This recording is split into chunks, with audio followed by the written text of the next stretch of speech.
let's do some workplace trauma bonding. So early on in my career, I was working at a major university, and in general, the people that worked in this department, they were really passionate about their jobs. They loved research, but like many organizations, there were a lot of bottlenecks in the system. We were a very low-tech office at that time, and we didn't have a lot of resources and support that we needed in order to do the work. So we often got complaints about turnaround times and things like that. Well, later during my time working there, maybe after a couple of years, the leadership of the university decided it was time to do some reorganization of our department. Our director that hired me had left, and the institution hired outside consultants to kind of determine where some of the issues were. They learned that much of the team wasn't happy. They were burnt out, although that term wasn't used during that time. That was a popular term. But they also learned that they needed to create more structure in the organization and more professional development opportunities in order to, keep the team, make us happy, as well as grow the department. They knew that we were also understaffed. So out of this, the consultant and the university decided that they would create a career ladder. This sounded promising for those that worked there because they were adding new positions, they were adding new titles and levels of leadership. Our organization went from being a flat organization, about 8 full-time employees, a few part-time students reporting to 1 director, to more structure with a director, 2 assistant directors, 4 coordinators, and about 6 associates and some student employees. Now, like I said, that seemed promising at that time, especially for those of us who were high achieving and looking for opportunities to grow professionally, do more, and be in leadership roles. But adding the roles and creating the structure was an issue. The real issue came in when we learned that we would have to actually reapply for our jobs, interview for our jobs again. This pretty much meant that those of us that were hired, because we were all hired with pretty much the same title as coordinator, we would could be essentially demoted to associate roles. As like I said, there were only 4 coordinators and 6 associates, as well as 2 assistant directors who they had already identified at that time who would be the assistant directors. They were still hiring a director, but it put some of us on edge, because like, wow, we have to reapply, re-interview for our jobs. They wouldn't be firing anybody, and we were also promised that we wouldn't be taking a lower pay than what we already had, even though most of us have not had any pay increases since we had started.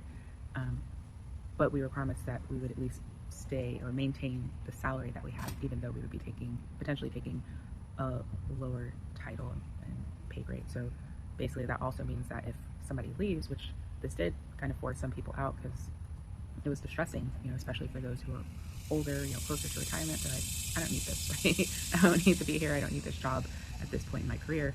But this was also in the midst of the recession as well. So a lot of us did need it, especially those who were still early in their career, like myself.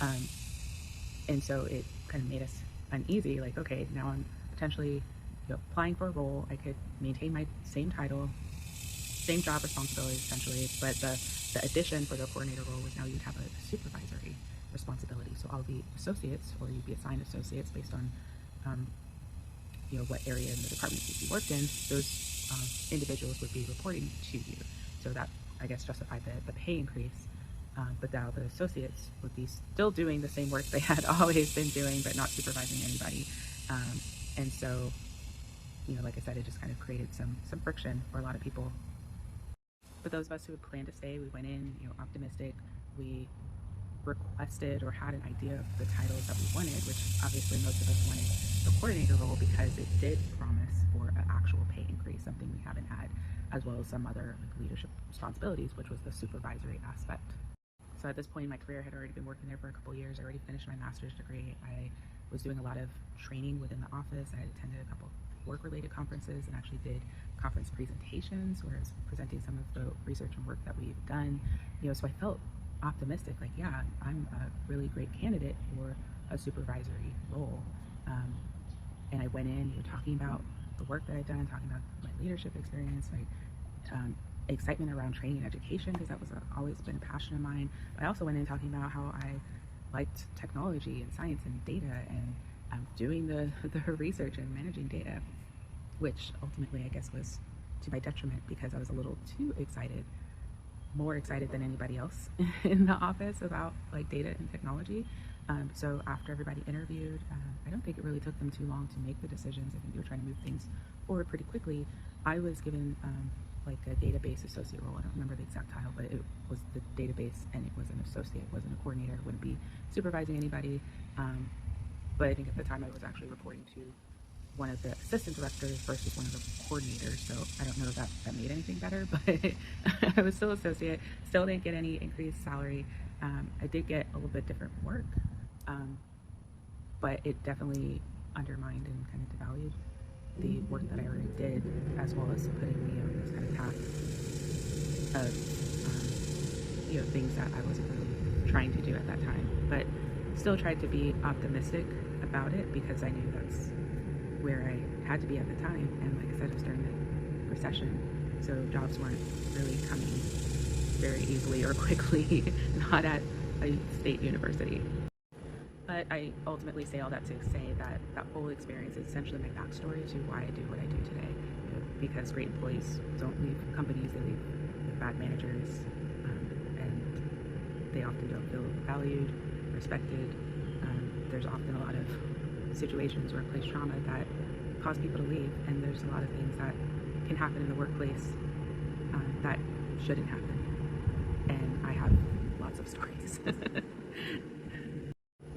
But ultimately, leaders and businesses have to do better, and it's my mission to help them build workplaces that people never want to leave. So over the next few days, weeks, months, however long it takes, because like I said, I have a lot of stories at various different organizations, I'll be sharing some of these traumatic experiences, or just difficult experiences, difficult work situations. And I will admit I wasn't always in the right, employee, especially early in my career, learning and growing.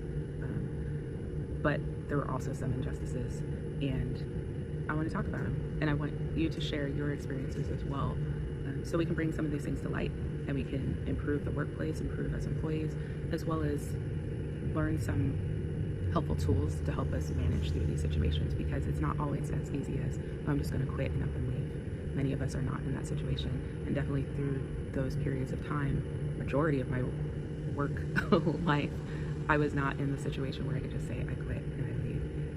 Like I said, it was during the recession. Jobs weren't coming as easily. I didn't have the luxury of just quitting. I didn't have the financial security of just quitting and leaving.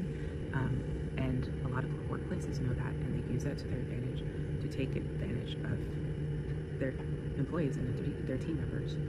But there's lots of disconnects, and ultimately we need to support our people and their mental health, because we have lives outside of work, and we can't separate our work life from our personal life. So feel free to share your story, comment on mine, what you think about me having to reapply for my job during that time, if this is something that you've experienced as well, and we can bond together. I'm participating in the Say It Louder Challenge hosted by Regan Hill, and she is encouraging us to say the thing that we've been afraid to say. So this is the first video in a series, I don't know how long it will be, for me to share those things, share my story, not just how I got to where I am, but why, what happened, and kind of diagnosing the problems over time, and helping to make organizations and people better. If this resonates with you, like and follow. And if you're interested in being a part of the challenge, comment below, say it louder, and I'll send you a link.